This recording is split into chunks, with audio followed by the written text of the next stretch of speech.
Hi friends, it's Sarah from Ruffles and Rain Boots, and today I am making a vibrantly colored gnome beard with cold dye. Tomorrow I'm going to be sharing this guy. If you'd like to make both of them, stick around. As always, please give this video a like so I know you're here crafting with me. Now for this, you're going to need a cold water dye, and that just means we don't have to add heat. And then you're going to need Mongolian fur in white. I'm using a Barceloneta brand from Amazon. I'm also going to be using foil strips, an orange dye, a blue dye, a purple dye, and this like bright yellow. Here's my fur, a spoon, and a water dropper. We're also going to need a weld sort of thing. So you can do it in a cup or whatever, just make sure it's going to get looking like watercolor. All right, so to get started, my spoon's too big. It doesn't matter because I'm not going to be using the measurements on the bottles. I'm just going to be experimenting.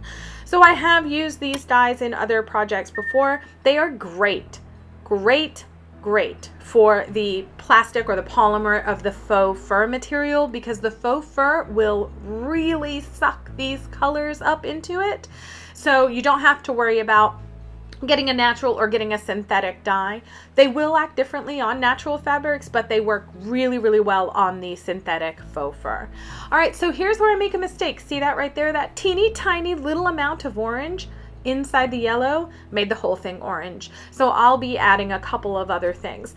The blue and the purple are to tone down the orange, because again, I'm only using these 4 colors, and I sort of wanted a really dark, deep burgundy, but I didn't know how much of each I was going to use in order to get that. So I'm just going to be experimenting here on the right hand side of my palette. I'm just adding random amounts. There's no science to this part. I certainly don't have measurements for you. It's one of those really fun color mixing experiments you can do when it's a rainy day.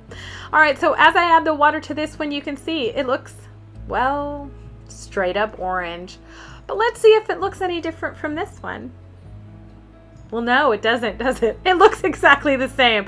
So I'm going to be altering that in just a second. After I fill up all the wells, I'll be adding a yellow well all by itself, and then I'll also be adding a purple well all by itself. Now I know those up at the top look black, but they're really, honest to goodness, not black. And you'll be able to see it when I paint them on. So to get started with the painting, all I'm going to do is split the faux fur to its fabric backing, add a piece of foil in a sort of straight line. That part's important. Add it in a straight line. You'll see my mess up. I leave those in there. And then all you're going to do is brush the faux fur down onto the foil, use a fluffy paintbrush, and paint it on. That's it. I get asked a lot if I go all the way to the fabric when I'm coloring faux fur, and the answer is sometimes no. You actually do not need to. So some fur is actually colored from the back of the fabric, and that's how it's done by a manufacturer, but we don't need to do that. Nay. What we do need to do is make sure that we keep all of our colors separate, and you'll see my little mistake that I made by not doing it. And just one other tip that I learned, do not let your fabric dry like that all folded over, because your fur fabric will actually be all wonky. Ask me how I know.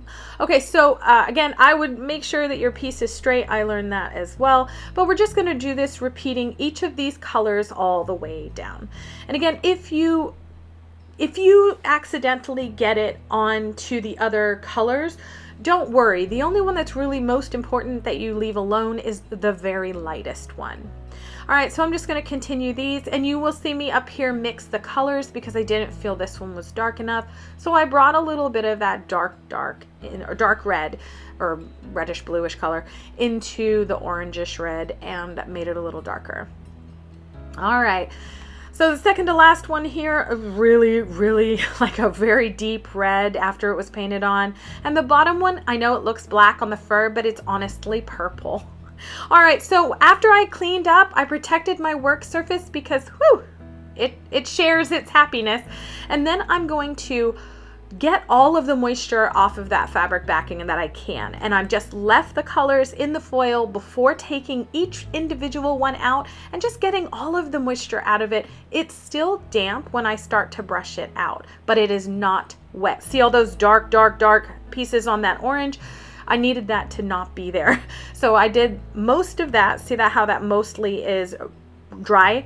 The fur is damp, and then I start at the lightest one at the top so you can see my orange seeped upwards there.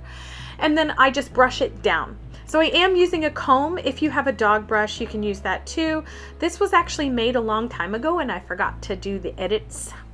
So the pattern has been out for 2 years or so. The gnome has been out for 2 years or so.